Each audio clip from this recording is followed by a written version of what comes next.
This is how you shave and shower in the woods or in the wilderness during your ADV tours. Stay tuned to find out about my Toiletries kit.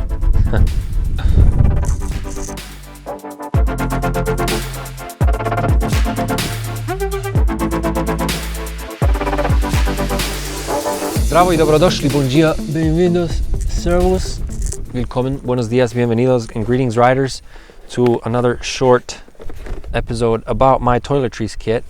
I figure I do this on a regular basis, might as well talk about it. This is how I shave, and this is how I shower on the road, something I do every day. So it's kind of been a well-developed operation. So I'd like to show you a really clever Toiletries kit that I use on the go. This was a gift, and I really am grateful to my sister-in-law because it's very useful. It's by North Face, so it's a very resistant. I've been throwing it around and using it every day. It comes with a little mirror, and the mirror has a little Velcro here, so you can use it that way. It's pretty cool. Hook it on anything you need, and basically you have a Toiletries kit inside here. And every now and then it's good to catch up on the shaving. So I have basically a soap box, or whatever this is called, to keep my soaps, because I still like to shower using a soap. I never got into the whole shower gel thing, so it's kind of nice to be able to start the day off in a place like this. Everything you need. So whatever kit you get, I found that this is basically the smallest that I could fit all my stuff in. You have your lotions because it's super dry, your obviously all the toiletries that you use in general, but you don't need anything larger than that. So there it is. So another option is you can shave usually at visitor centers, rest areas and stuff, but it's, you know, it's a shared bathroom. It's not ideal. You'll see some folks, you know, showering up and washing their stuff in the sink. Obviously that's not cool. It's not correct. So I don't know, if you can manage to do your stuff on your own outside, that'd be ideal.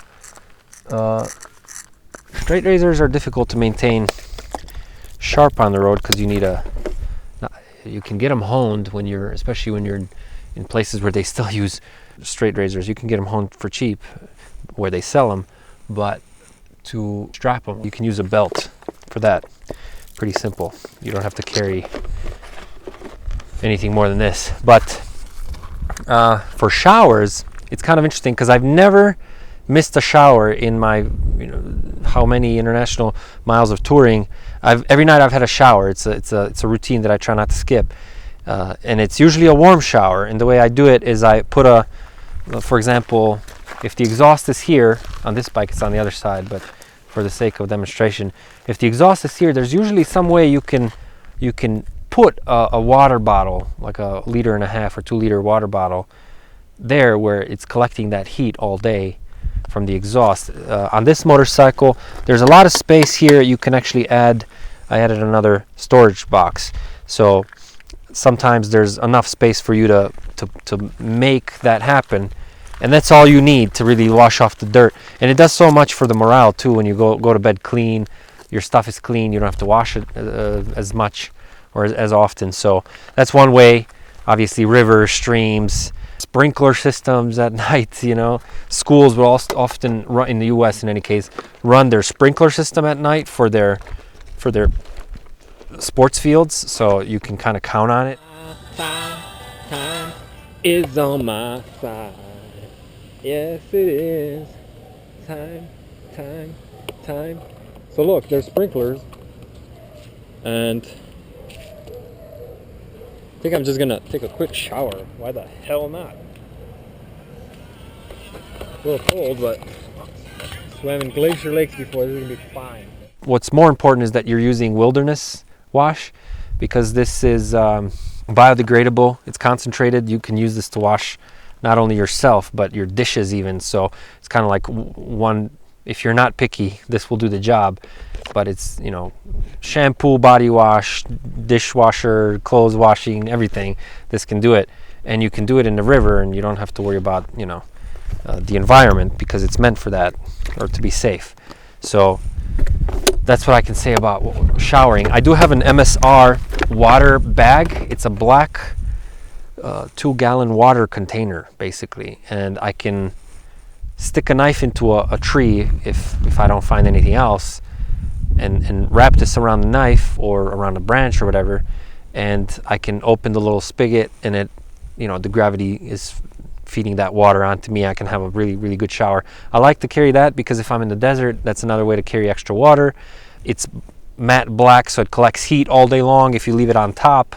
So it's pretty interesting. There's a lot of solar operated water showers, like camping showers as well, but they're not as durable. So just take a look at the MSR one if you're interested in ways to carry extra water that's also usable as a shower. So, and then very important for towels, these are just microfiber. It's very absorbent. It dries fairly quickly, so I can actually dry my whole body with this and let it dry, and the next day it's still usable. So when you need to wash it and stuff. And there's a clever way to wash your clothes.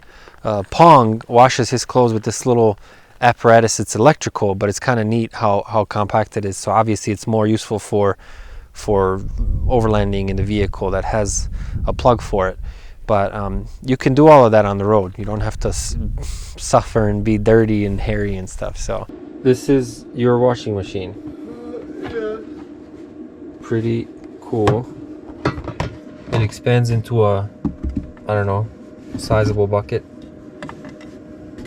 How many, like 2 gallons?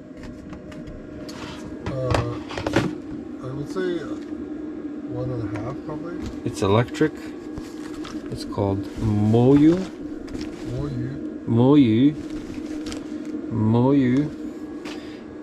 Don't mind my footwear. And pretty neat. So it connects to the electricity. You just turn it on, and then you just spill the water when you're done. And you can wash clothes in views like these. Whoa. There's also a foot pedal operated one as well.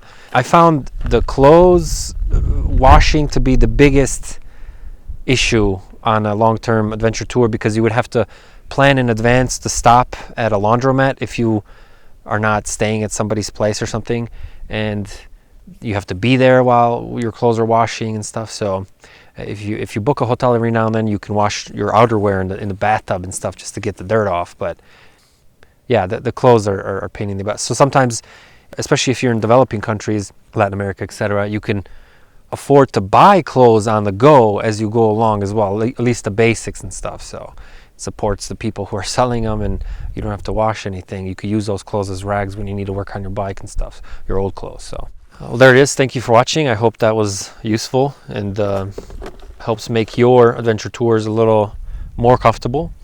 And stay tuned for the next video. I break down my whole kit, what I pack, how I pack, from the mess kit, the food, the kitchen utensils, to sleeping arrangement and sleeping aids, how I make myself comfortable at night, different tents.